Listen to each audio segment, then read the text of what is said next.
So today I'm going to run you through checking the fluids in your vehicle. Let's go. Okay, so this is my baby. This is my 2002 Lincoln Navigator. This is under the hood. My vehicle is a 5.4 liter V8 engine. It is a pig on fuel, but I love it so much. So, like I said, I want to run you through checking your fluids because it's really not as intimidating as some people think it is. This here is your coolant reservoir, and coolant is responsible for keeping your engine running at an optimal temperature. And it is also responsible for giving you heat. So we're going to crack this open. Mine's not hot, so we can go ahead and we can do that. It's not going to come spraying out of there. And it's kind of hard to see in mine because it's at that top line. But reservoirs have these. And now you can see this top line is what it should be at when it's cold.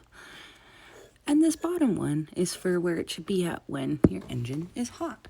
Now, if you are low, you can fill up, you can top up your coolant on your own, as long as your vehicle has cooled down, is off. Wait till it's cooled down a bit to open up this thing. Make sure when you put it back on, you click it.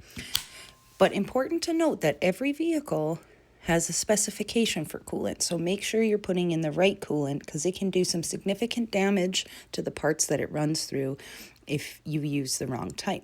Because if you mix the coolant, you're creating a serious mess for yourself potentially.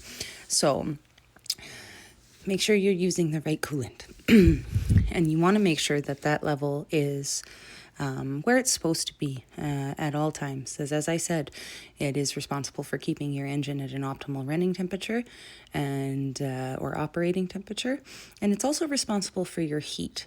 And without coolant, you will not have the heat, but you will also overheat your engine. And that can be no bueno. So this one here is our power steering fluid. Now, not every vehicle actually has that. So some are electronic, and mine is fluid. So what's really nice, like the coolant reservoir, we have a leveler so we can see where our level is at in terms of our power steering fluid. Mine's not incredibly obvious, so and yours might not be either. But we want to do our best to make sure that's at the right level. I have also had vehicles that the power steering has gone out of. And you know what? It's not all that fun. It's a little funny retrospectively, but it's not all that fun. Next up is your brake fluid. Obviously, self-explanatory. You want to be able to brake. You need to be able to brake. Ultimate safety. Again, this one also has the marker of the fluid level. Okay?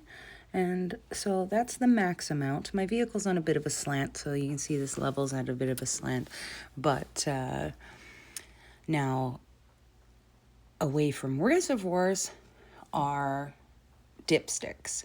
Now, this gets a little bit more interesting. So you've got your engine oil dipstick, okay?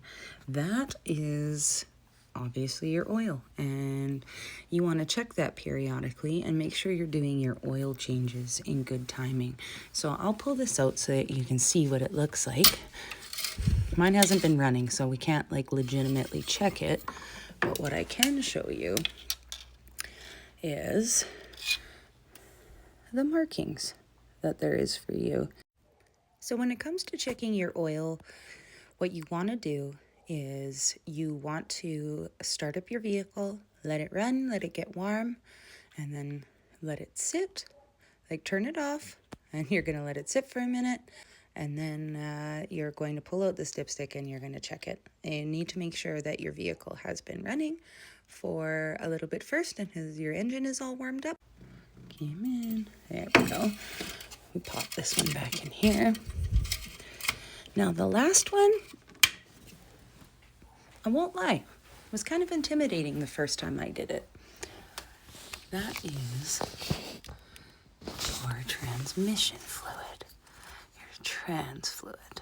Now this one, you check while the vehicle is running. So when I say it was a bit intimidating, that's why. Because you also have down in here a fan. And so it can kind of be intimidating. It's noisy, it's loud, and I mean, you get digits in there, it's not going to be a good thing. You don't want to get anything caught in there. But anyways, you want to start your vehicle. You want to run it through its gears. And then you want to leave it running, and you want to come back out, and you want to pull this guy. While it's running, guys, most anyways, you should also verify that with your specific make and model of vehicle, obviously. But I wanted to show you that this one too has the hash marks, and it gives you some guidance on ensuring that your fluid is at good level. Now, don't take this as good level because I haven't run my vehicle since yesterday. But then this one's extra duper long because, I mean, your transmission's a ways down there. But yeah, so those are the fluids in your vehicle. I hope that was helpful, and I hope it helps give you a little bit of confidence in your own capabilities, because checking your fluids puts some knowledge into your hands and helps you become more comfortable with your vehicle, which is always a good thing. Hope you have a good day.